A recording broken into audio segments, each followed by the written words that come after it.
फार काही वेगळं घडलेलं आहे का मागच्या 24 तासामध्ये? तर बिलकुलच नाही. कारण युद्धाच्या बातम्या ज्या जशा आहेत तशाच परिस्थितीमध्ये आहेत.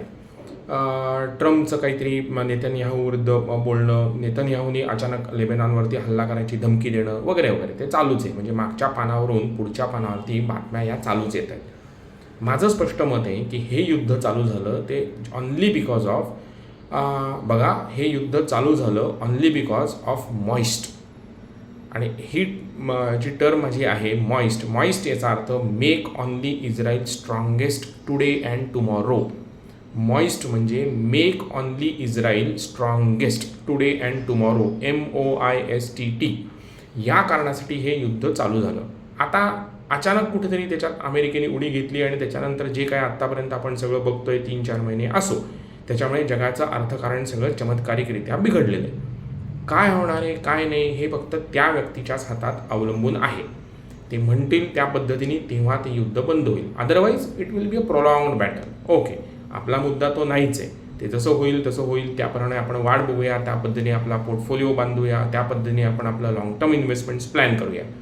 मग मुद्दा काय बघूया आजच्या भागामध्ये. नमस्कार, मी प्रद्युम्न सेवेकरी. तुम्ही बघता आहात BPS इन्व्हेस्टमेंट्स ऑनलाईन.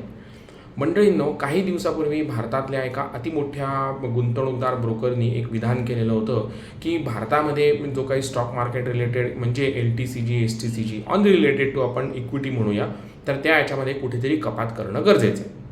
आता गव्हर्नमेंटला जो काही टॅक्स मिळतो त्या याच्यामध्ये लॉंग टर्म LTCG म्हणजे long term capital gain tax.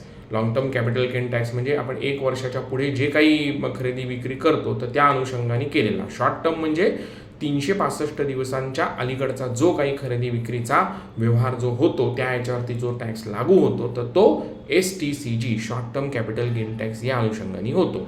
आता या गुंतवणूकदार ब्रोकरचं म्हणणं होतं की भारतामध्ये जी काही डॉलर इकडून तिकडे जातो आहे त्या ह्याच्यात जो काही प्रॉब्लेम होतो आहे तर त्यामुळे आपल्या इथे FIसाठी टॅक्समध्ये खूप मोठ्या प्रमाणावरती बदल करणं अपेक्षित आहे. आता दाखला देताना त्यांनी सांगितलेलं होतं की चीनचं स्टॉक मार्केट असं आहे तसं आहे वगैरे. आता आपण आजच्या याच्यामध्ये बघूया ऑन फ्यू पॅरामीटर्स, काही एक 7-8 मुद्द्यांवरती भारत वर्सेस म्हणजे इंडिया वर्सेस चीन स्टॉक मार्केटच्या हिशोबाने काय वाटतं हो. तर प्रामुख्याने असं आहे की चीनमध्ये 3 प्रकारची स्टॉक एक्सचेंजेस आहेत. 3 प्रकारचे स्टॉक एक्सचेंजेस आहेत. ओके, पहिलं आहे ते म्हणजे ॲज इट इज आपण म्हणू शकतो शांघाईचं. दुसरं आहे ते म्हणजे शेन्झेनचं. तिसरं आहे ते म्हणजे हाँगकाँगचं. आता हे जे 3 वेगळे स्टॉक एक्सचेंजेस आहेत तर ते कशाच्या रिलेटेड आहेत तर शांघाईमध्ये जे काही आहे ते सगळ्या स्टेट कंपन्या किंवा स्टेट डॉमिनेटेड कंपन्या या म्हणजे क्लास A शेअर्सवाल्या ज्या काही कंपन्या आहेत त्या. शेन्झेनमध्ये जे काही कंपन्या लिस्ट होतात त्या सगळ्या टेक रिलेटेड छोट्या कंपन्या म्हणजे आपण म्हणू स्मॉल कॅप रिलेटेड. आणि हाँगकाँग हे त्यांच्यासाठी global gateway to raise the funds. Okay, हाँगकाँग हे त्यांच्यासाठी ग्लोबल गेटवे. आता भारताच्या दृष्टीने जर का विचार केला तर आपल्या इथे BSE आणि NSE असं 2 वेगळ्या माध्यमातून चालवलं जाणारं जे ब्रोकिंग ॲक्टिव्हिटी आहे. आणि चीनचं आत्ता जे सांगितलं शेन्झेन, शांघाई आणि हाँगकाँग आहे तर यांचं एकत्रित जर का आपण व्हॅल्युएशन बघितलं तर आपल्याला असं दिसतं की आपण कुठेतरी साधारणपणे $5.5 ट्रिलियन दरम्यान आहोत आणि चीन हे कुठेतरी 17 ते 21 ट्रिलियन दरम्यान आहे. ओके, आता हे व्हॅल्युएशन असायचं कारण आणि ते आपलं व्हॅल्युएशन असायचं कारण याच्यामध्ये एक सर्वात मोठा फरक असा आहे की Chinese stock market is predominantly state sponsored, state dominated. या याच्यामध्ये आपलं मार्केट जे काही आहे ते तुलनात्मकदृष्ट्या इंडिव्हिज्युअल बिझनेसमनवाल्यांचं आहे. रिटेल पार्टिसिपेशन जर का आता आपण आपल्या याच्यामध्ये म्हणालो तर आपल्या याच्यामध्ये 80% हे आता हळूहळू करत डोमेस्टिक वाटा झालेला आहे. 20% वाटा हा आपला आहे तो FIचा आहे.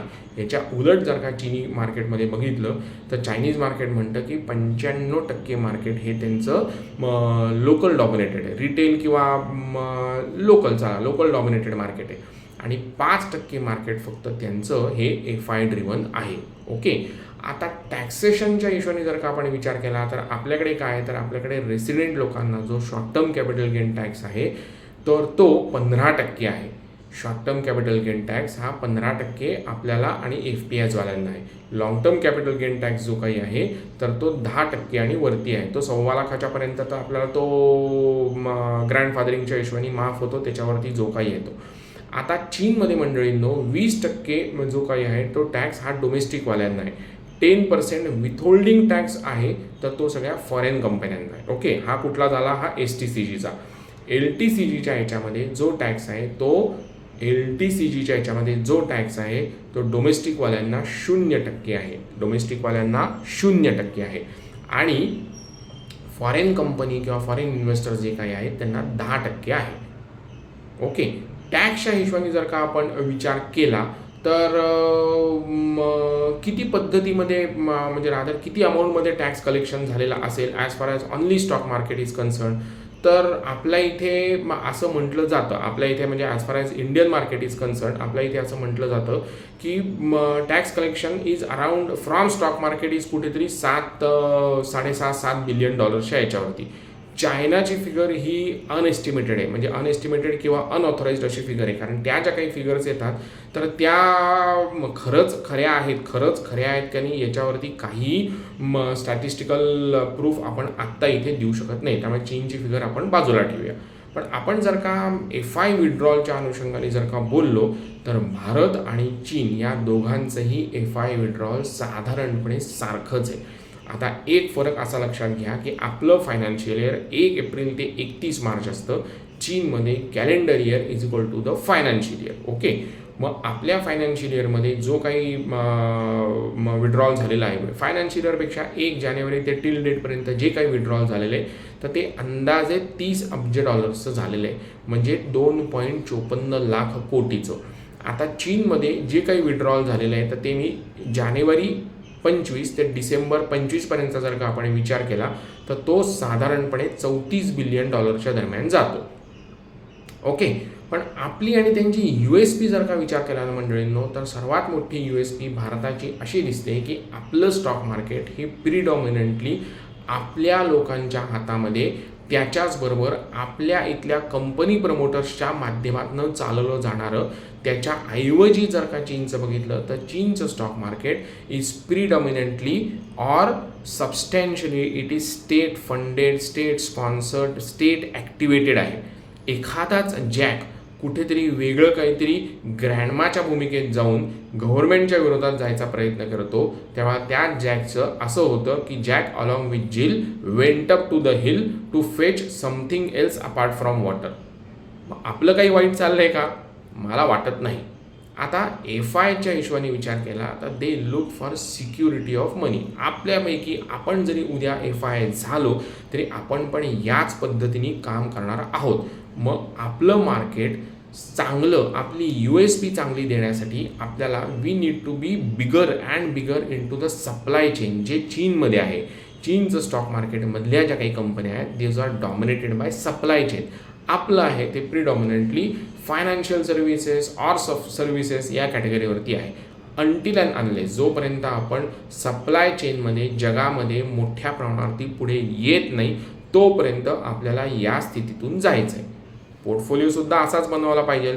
सारखंच सगळंच जर का आपलं स्मॉल कॅप आणि छोट्या ठिकाणी असेल तर आपल्याला पण प्रॉब्लेम येणारच आहे. त्या दृष्टीने काय करता येईल बघा, पटतंय का तुम्हाला? भेटूया उद्याच्या भागामध्ये अशाच वेगवेगळे मुद्दे घेऊन. आवडलं तर लाईक करा, सबस्क्राईब करा BPS इन्व्हेस्टमेंट्स ऑनलाईन. तोपर्यंत धन्यवाद. Have a good day.